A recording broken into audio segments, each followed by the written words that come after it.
Hi there, I'm Matthew Sheffield. This is Theory of Change. Thanks for being here. Before we get started, I just wanted to remind everybody that we're part of the Flux Media Network, so go to flux.community for more articles and podcasts about politics, religion, media, and society. And we are, as is our new custom, we are doing splitting this episode up into half for members and half for subscribers. Half for the public and half for subscribers. So if you want to get the full episode, I encourage you to do so. You can go to patreon.com/discoverflux, or you can go to theoryofchange.show, where you can also get a link to the Substack subscription way of getting the full audio and video and transcript of every episode. So I appreciate everybody who is subscribing. You make the show possible, and I really appreciate it. So thanks very much. All right, so with that little preliminary out of the way, let us get into today's episode. After neoliberalism took over the Democratic Party in the 1990s, American politics shrank. We were no longer debating what the government should do for us, or even if it should do anything at all, for the most part. Instead, our politics focused on who are we? And that, unfortunately, is a question that has made it a lot more acrimonious, our political situation, especially in regards to the question of who is American, who are we, and who do we want to be? These are questions that are old as time itself, and as people discovered there were other people who lived next to them who thought differently about important topics such as religion, especially. And so as a result, the taunt, "go back to where you came from," is a taunt that is as old as humanity itself, probably. And even more depressingly, it's also an insult directed at people who are born in the United States themselves, who are not of white European ancestry. And so there are a lot of dynamics now in regards to that question.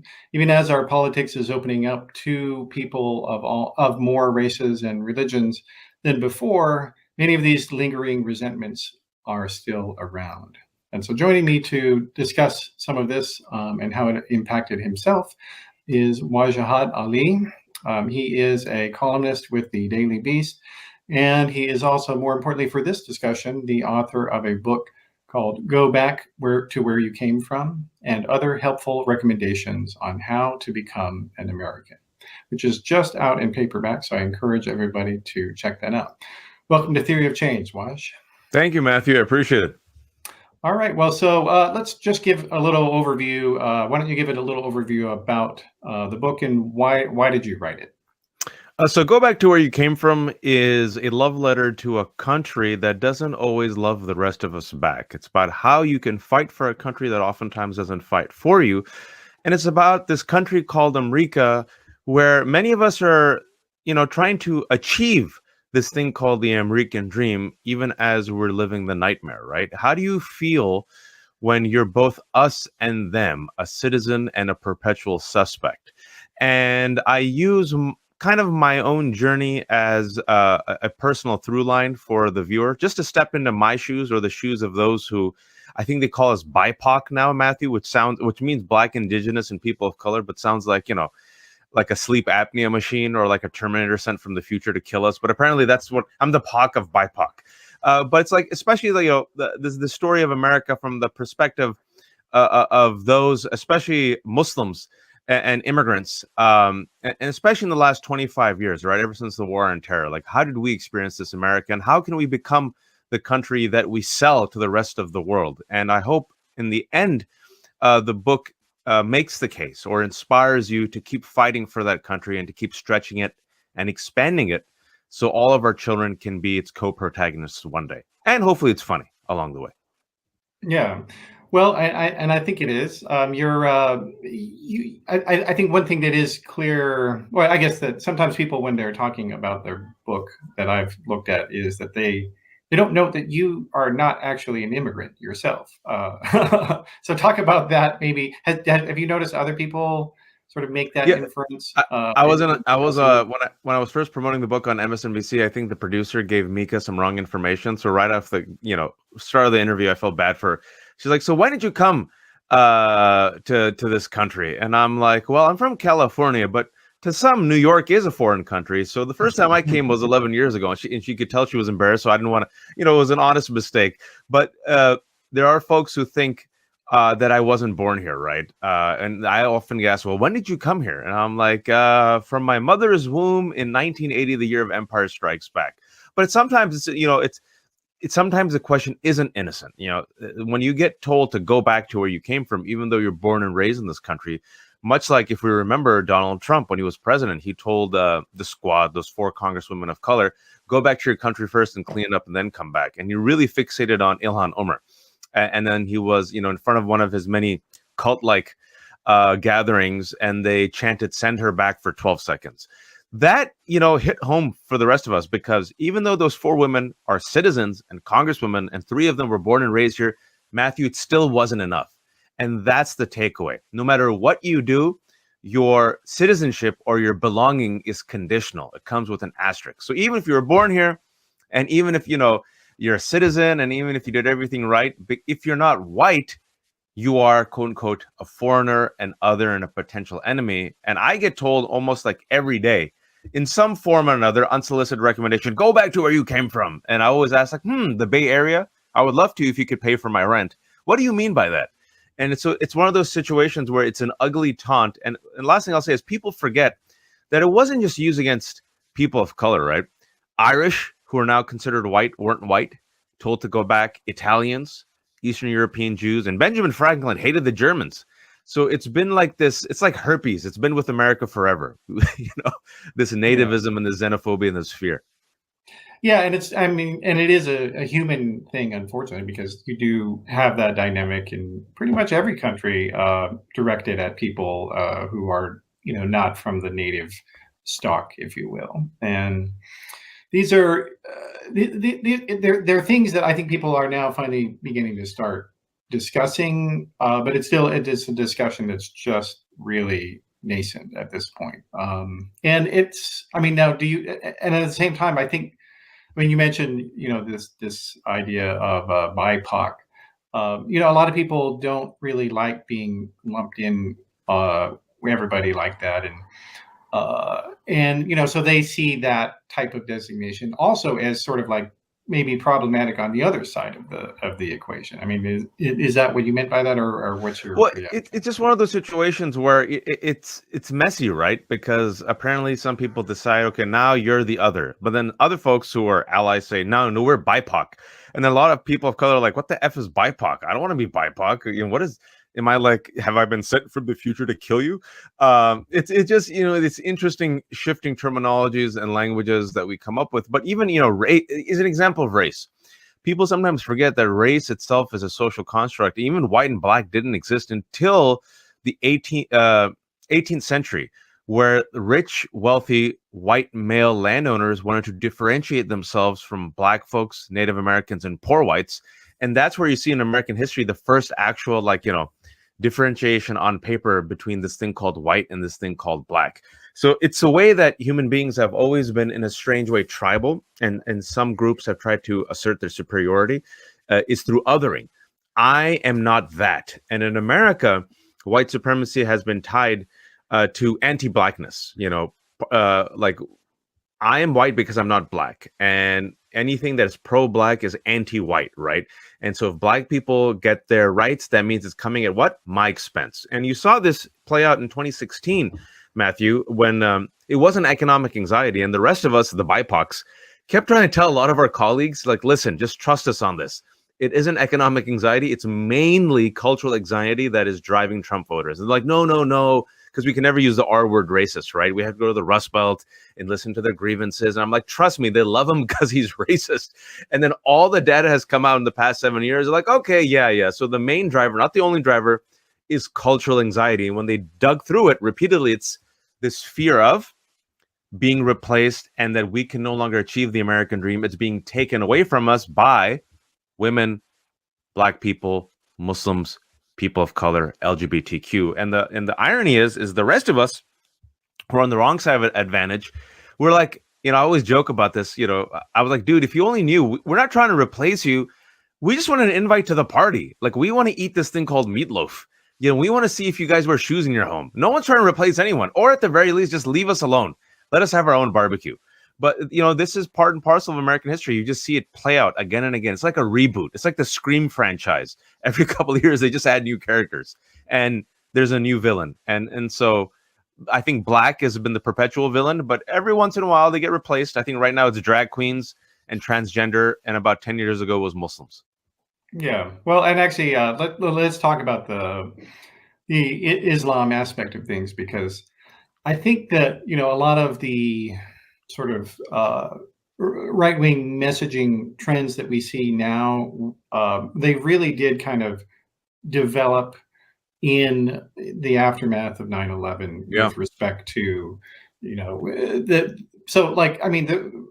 the Republican Party, the reactionaries who took it over, they actually are not even the majority of the party. Like, Republican voters, generally speaking, don't agree with their party on the issues. They don't want to, drastically shrink government. They don't want to cut Social Security. They don't want to, and a majority of them actually support same-sex marriage right now.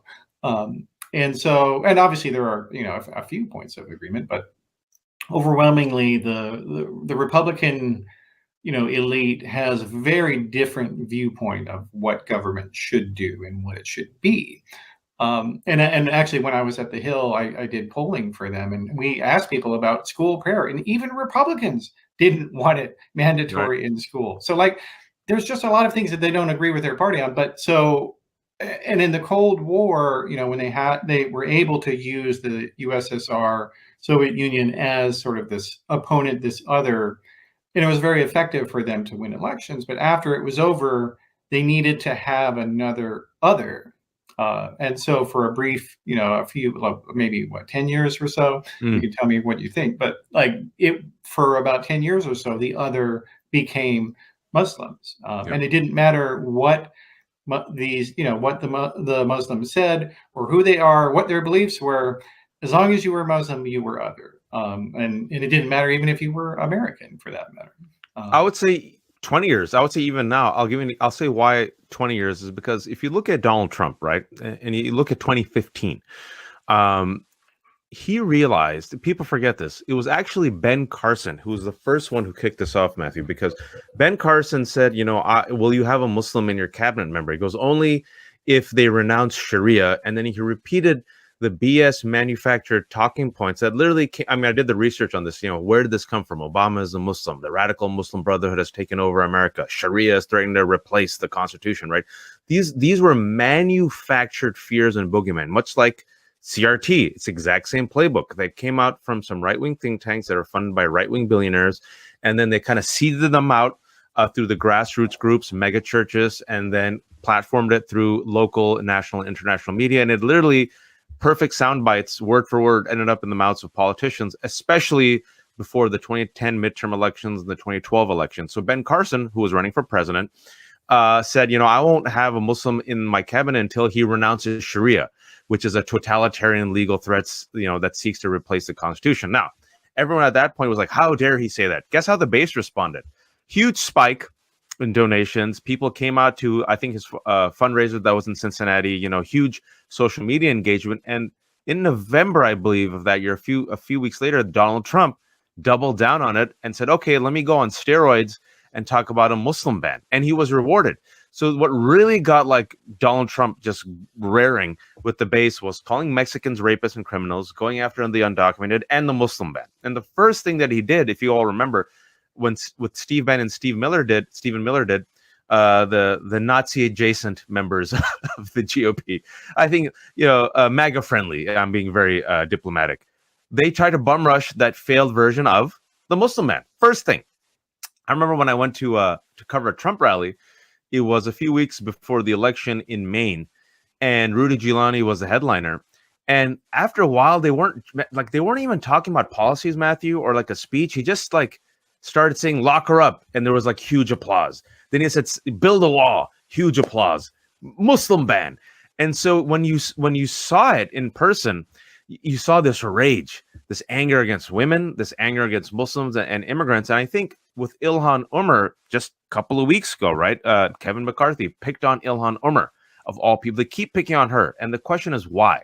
It's because she is like this, call it like the trifecta, the hat trick, like the boogeyman that they constructed in their dreams. It's like Weird Science. I'm giving you an 80s pop culture reference where those two teenage boys in the John Hughes movie create the perfect girlfriend on a computer, Kelly LeBrock. If like Republicans could create their perfect villain, Ilhan Omar, black woman, formerly a refugee, but a Muslim who wears hijab, and on that canvas, they can create any type of terrifying story, which they do with Ilhan Omar. So I would say, even now, Muslim is the boogeyman, even though it's probably not number one right now. As we're talking, it's probably drag queens and transgenders, but it's become a very convenient top three boogeyman, which perfectly encapsulates everything we're saying. Foreign, a threat, violent, not white, seeking to replace us, and something that we can easily create as a straw man to mobilize the base. And then, as you know, you bring in the Christian nationalist element of this, and that's just like fuel to the fire.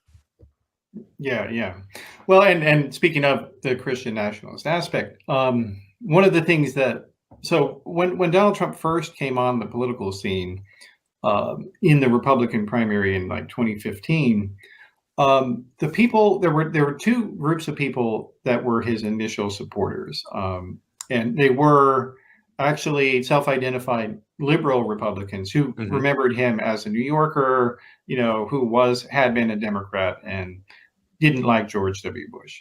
So they were willing to give him a shot at first. And those people mostly are gone now.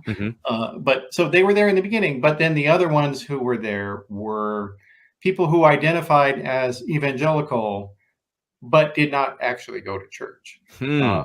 And so it's a fascinating dynamic because, and you kind of see that now things have slightly changed in terms of that his support does, it's a cross section of evangelicals, whether they attend or not. But, this idea that being a Christian is something about identity rather than action.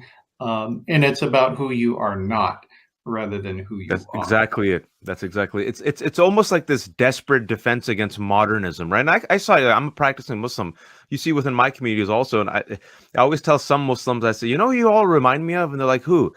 Christian nationalists, and they get so offended. Like, you remind me a lot of evangelical Christians, and I tell this to evangelical Christians, right? The Jesus camp people. You guys will get along with some Muslims, and they're like, how dare you say that? Because religion is both a shield and a sword against modernity. And it has to do a lot with identity politics. It has to do a lot with what we are not. We are not you. We are not this. And it's, instead of expansion, it's almost like a constriction. Instead of expanding the tent, it's making the tent smaller and smaller. And the fear is that if we, and you know this, Matthew, you lived through this, if we expand the tent, the center will not hold. Everything will fall apart. Our daughters will become lesbians with tattoos on their lower back. Our sons will become daughters. Everything that we've built will end. And we will no longer have power. We will no longer have supremacy. And instead of, trying a different model of engagement and openness and charity and kindness, it's replaced by fear and anxiety and loathing and self-loathing, right? And projection and hypocrisy and violence. And so that explains why so many of these individuals, right? Because so many people who don't come from religious backgrounds or have studied this or come from religious communities, like, I don't get it. Why are these people behaving in like, they're saying they're Christian, but they're not Christian? And I'm like, because Jesus is a mascot for them to validate all their fears, their paranoia, and their supremacy, right? And William Boykin, who used to be part of the George W. Bush's administration, I mean, he said he's a Christian nationalist. He's now on the right-wing talk circuit, but he said Jesus will return with an AR-15. Boebert has said something similar, right? So it's militant Jesus, right? They reject this whole saying of like the pacifist Jesus. They pick and choose the scripture, parts of the scripture that validate their white supremacy. And like with any group that is fundamentalist or extremist, that is motivated not by love or service, but by fear and hate, you get this Christian nationalist movement. And what's really terrifying about it is they believe they have, they're like, to quote the Blues Brothers, we're on a mission from God. their hate has a celestial stamp of approval with all that zealousness. And so that is, really a terrifying aspect of this white supremacy that we have always engaged with, that leads to xenophobia and anti-blackness and anti-Muslimness.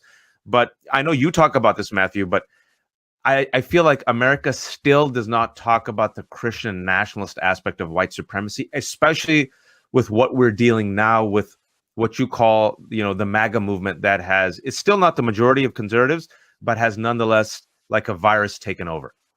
Yeah.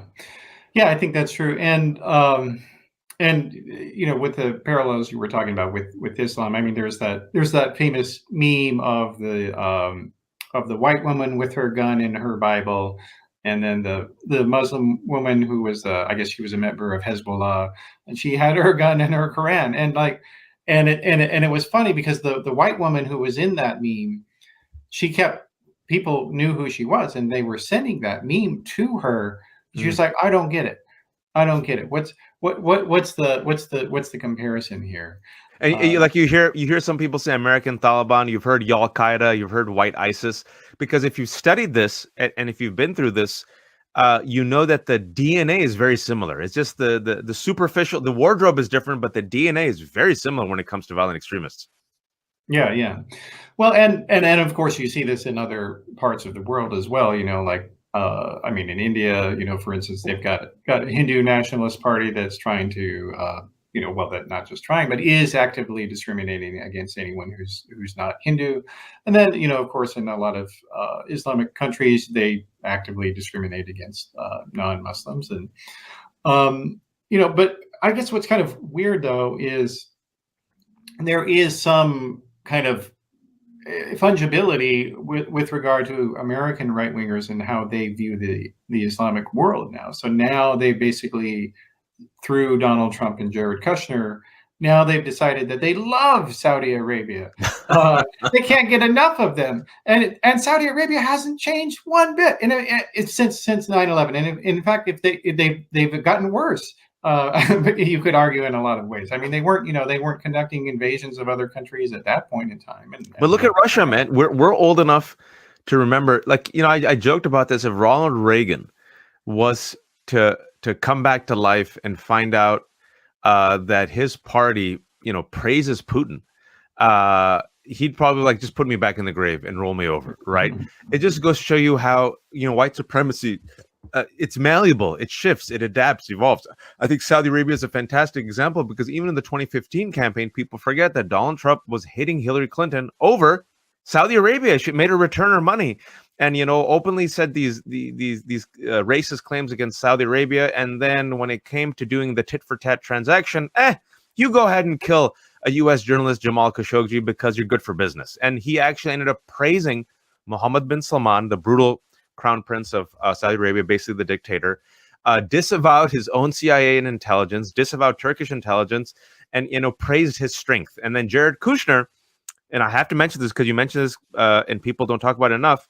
A week before MBS consolidated his power, like Game of Thrones' Red Wedding, who was in Saudi Arabia? Jared Kushner. And MBS bragged that he has Jared Kushner, quote, in his back pocket. And the first trip that Donald Trump took to a foreign country was Saudi Arabia, where he does a curtsy in front of the king. And Jared Kushner somehow just gets a $2 billion loan from Saudi Arabia for his business. Matthew. So I guess it's all good when you're getting paid. All is fair. Yeah, well, as long as you're a Republican. Like Jared Kushner just himself, let alone Donald Trump and his, Saudi golf tournament stuff. Kushner himself, I mean, he makes Hunter Biden, look like a dollar store thief. Yeah, he makes him look like a Boy Scout who was just caught once with his hand in the cookie jar. Yeah, basically.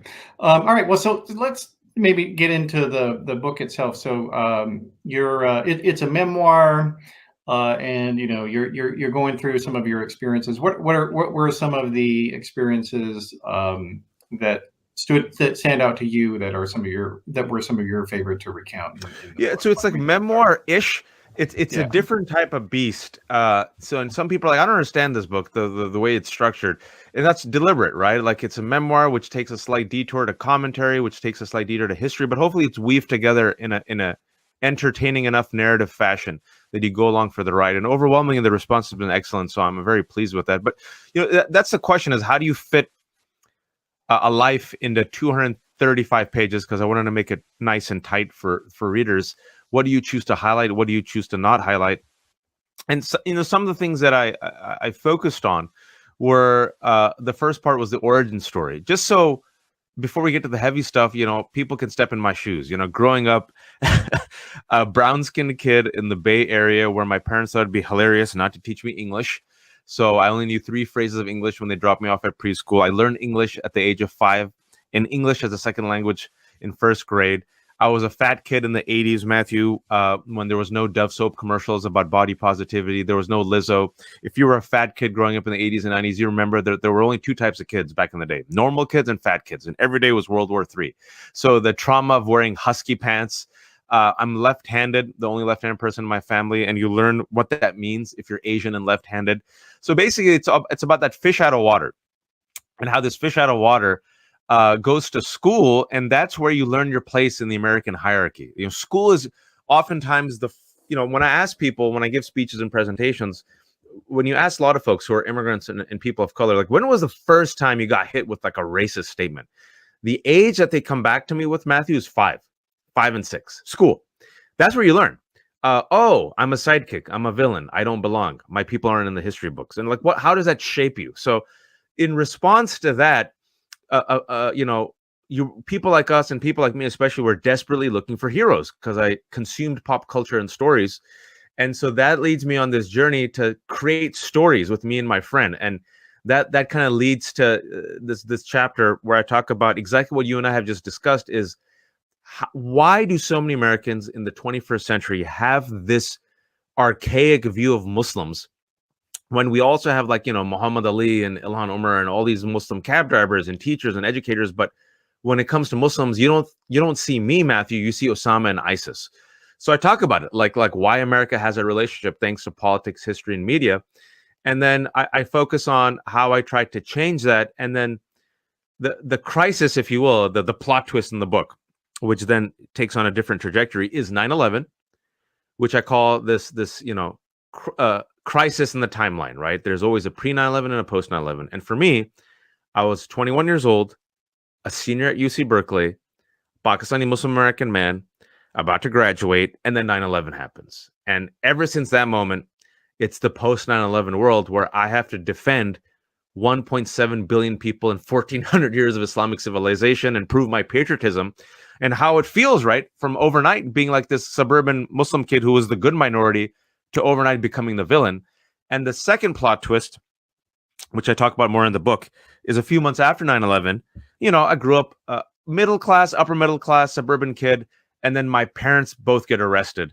And overnight, I'm living the American dream and the American nightmare. Overnight, we lose everything. And overnight, I become the bad minority, lose the credit, lose the money, lose the home. And now I have both parents in jail. I'm the only child. I have to leave school and take care of my grandmothers. And then I see another version of America and Americans, the one that is oftentimes marginalized and mocked, right? The poor, the people of color, the ones who are lazy, the ones who are in jail. And so my experiences, I believe, have given me a very expansive and panoramic view of this country called America. And then I try to give you some of my recommendations about how you can still have some hope and fight for the country you want this country to become. So I hope I gave you a Cliff Notes without too many spoilers.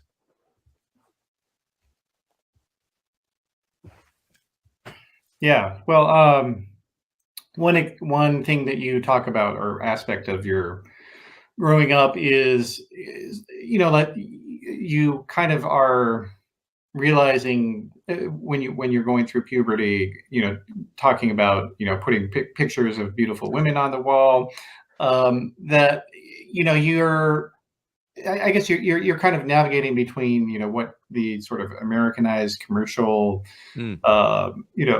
sexual dynamic that people are, I don't know, accustomed to or surrounded with, and then sort of the traditional, Muslim dynamic as well. And there was some tension there, and you resolve. I mean, talk about that a little Yeah, bit. see, that's interesting. I'm glad you're the first person that brought that up, and I think it's because of your religious background. You understand what it's like to come from a practicing religious family, right? Because we are practicing, but people see us and they think, oh, my mom doesn't wear hijab, my father doesn't have a beard, and with me, with my life, what I do, people assume that I'm quote unquote secular, which means good Muslim, by the way.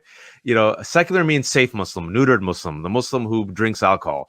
And once they realize I don't drink alcohol, I'm practicing, it's always fascinating, even in liberal circles, to see them just like, they don't know what to do with me. Because to them, religious people are like, I always joke, you're either a carnivore or like vegan. And I'm like, most people are actually like omnivores. It's like a mix and match, right? Like you can believe but not be too religious, or you can be religious about a few things. But we just don't understand religion. We don't talk about it well in this country, which is hilarious because it's such a oddly religious country. So there is this scene I have in the book where, it's puberty. I'm like 13 or 14, 13 years old. And I remember it was like the 90s. And I don't know, like all of a sudden you see girls. And my mom used to have these magazines, like these Vogue magazines. And there were the supermodels back in the day. And the supermodels used to be Cindy Crawford, Naomi Campbell, Claudia Schiffer, Linda Evangelista, and a few others. A heyday. It was glorious times, Matthew. And so for whatever reason, I'm like, ooh, women, pretty. And I just put these photos up on my wall one day. My mom comes up and she goes like, what the hell is this? This is disgusting. Oh my God. Wait till your father comes home. Keep those photos up. Let's see what your dad says. And I'm all of a sudden like embarrassed. And my dad comes and he's tired. He comes from work and my mom says, look at this. And my father sees these women on the wall. And I swear to God, I see him smile. Then he catches his smile, eats it. And it goes, it's fine, Samina. My mom's name is Samina, and my mom's like, what? He goes, it's just let him have it. And you kind of, in hindsight, you realize, oh yeah, your dad was once a teenage boy. And the second thing, which is an un-PC thing to say, but I think is an accurate thing to say for many dads, is like secretly, I think a lot of dads, even though hopefully we've gotten better about this, are like, oh, my son's straight, he likes girls. Phew. So it was just one of those situations where it was like you assume in this traditional Muslim family, you don't do that. But then you also realize Muslims, Mormons, Jews, Hindus, there's boys who go through puberty. Like sex is normal, but we kind of have made it so abnormal, and we've made it like a source of so much guilt and so much sexual repression across all these religious traditions, Matthew, that it does such a damage to men and women and relationships, right? Where I was very lucky, and I mentioned this in the book also, is that my parents, from that moment on, you kind of saw that there was an opening where, oh, I could talk to them about this stuff and it's not something that's dirty. Does that make sense? And that's where I was very lucky compared to a lot of my friends where, believe it or not, born and raised in America within these religious families, not once have their parents ever talked to them about girls. And it did have an impact on their relationships and their marriages. Because instead of sex being seen something as, just normal and awkward and weird, and you learn through it, it's seen as something shameful and evil. And the joke, I think I mentioned in this book, the joke was, puberty, you go through, like, let's say 13. All right, don't touch a girl. Don't have sex with any girl until you get married. If you do, you go to hell. And then you fast forward, you're 30 years old. What the hell's wrong with you? How come you're not married? And you're like, wait, what? And so these are things that I think if you grow up in some religious communities across the board, I found that a lot of folks who read the book, they're like, oh, we have that dysfunction as well. All right. Well, this is the part of the program where we have to say goodbye to our people who are not subscribers yet to the show. We're going to continue the discussion for another 30 minutes here. So I encourage you to become a member. You can go to patreon.com/discoverflux if you would like to support the show on Patreon, or you can subscribe on Substack. You can go to theoryofchange.show, and there's a link on the sidebar that you can click Substack and get access to the video and audio and transcript. So please do that. And I really appreciate our supporters who are helping us make this show possible. It is very, very much appreciated. And I hope you can do that. So please go to patreon.com/discoverflux or go to theoryofchange.show. And I hope to let you see the rest of the discussion here. Thanks very much.